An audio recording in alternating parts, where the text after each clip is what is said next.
Hello there, everybody. Jason here with another review. Today, I'll be talking about episode 3 of Ahsoka.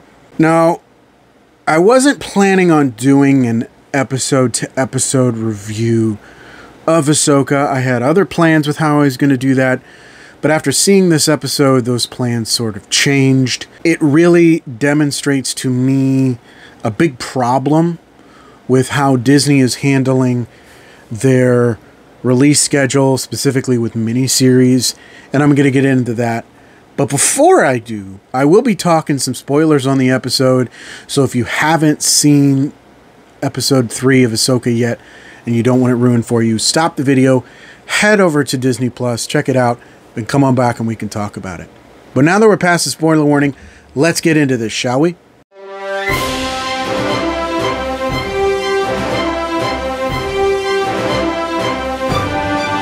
Now, before I get into the meat of the video, I want to give my thoughts on the episode.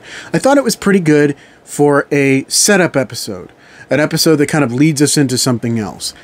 There's really not much in terms of a story for this episode, kind of like how the other two really felt like a full story as part of a greater story. The callbacks to the original film were great. The training sequence between Ahsoka and Sabine really was a callback to A New Hope with Luke and Obi-Wan.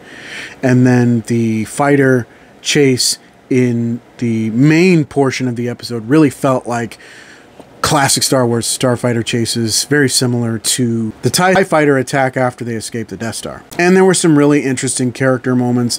It was cool to see Jason Syndulla in live action, and it was interesting to see that even in these early stages of the New Republic, this New Republic is still feeling like the Empire's not much of a threat. They're not taking the Empire seriously, just like they won't take the First Order seriously until it's too late. Even after Hera, who has seen what Thrawn is capable of firsthand, they're not willing to take it seriously. I think it's great that they explain that the reason why there's a map that leads to Thrawn is because it's this hyperspace lane that was used in ancient times, because this was a migration path for the Purrgil, and I thought that was a really cool piece of information that we got in this episode. But then, of course, we end the episode by setting up the next episode. We are now going to be 3 episodes on the same planet. We ended the second episode on this planet. We spent most of the third episode on this planet, and clearly we're going back to this planet for the 4th episode, which I don't really have a problem with that. The problem I have is with the methodology behind Disney's weekly releases. Same problem became prevalent with shows like The Book of Boba Fett, Obi-Wan Kenobi, and even Andor at times. Well, shows like The Bad Batch, because they're the adventure of the week, or even The Mandalorian, with the exception of this previous season, it makes more sense because it's just an adventure, it's knit tight, it's self-contained. But when you have these shows that have stories that rely on you watching multiple episodes, the weekly release schedule doesn't make sense anymore. I mean, maybe they should do a full-on binge model like Netflix has done, or a 2 episodes a week model. I mean, it shortens your release window, but at least it helps the story make more sense and reduces fan backlash, because that's part of the reason why Obi-Wan was kind of a miss in the eyes of the fans, was because they're seeing it piece by piece. When you go back and watch it all together, it makes complete sense as a full story. Same thing with Andor. To me, the best thing about how they handled Andor was releasing the first 3 episodes at once, because that felt like a beginning, middle, and end structure of a story within a greater story.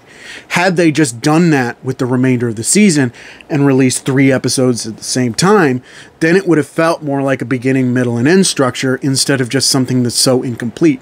And that's what we get here again with Ahsoka. This episode just feels incomplete, so had they released it with the next episode, it probably would have felt more satisfying and like a much more of a story. I know this is part 3 of an 8-part story, but releasing it piece by piece is just not really working too well. Now, overall, I did enjoy the episode. I liked certain beats, but the thing that really bugged me about it was it's just a middle piece of a greater story.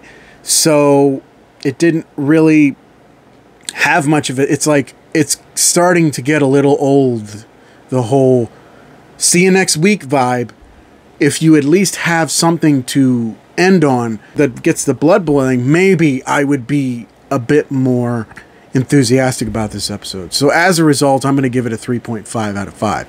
I thought it was a good episode, but the fact that it's just a piece of a whole just kind of really made it fall flat for me. But that's just my opinion. Let me know what you thought of episode 3 of Ahsoka down in the comments. Do you agree? Do you disagree? Was there something you really liked? Was there something that I kind of missed that you wanted me to talk about? I want to hear from you. If you enjoyed the video, don't forget to click the like button. You want to see more videos, don't forget to subscribe. Click that notification bell so you can get updates on all my future videos. Thank you so much for watching. I really appreciate it. And until next time, may the Force be with you. Bye.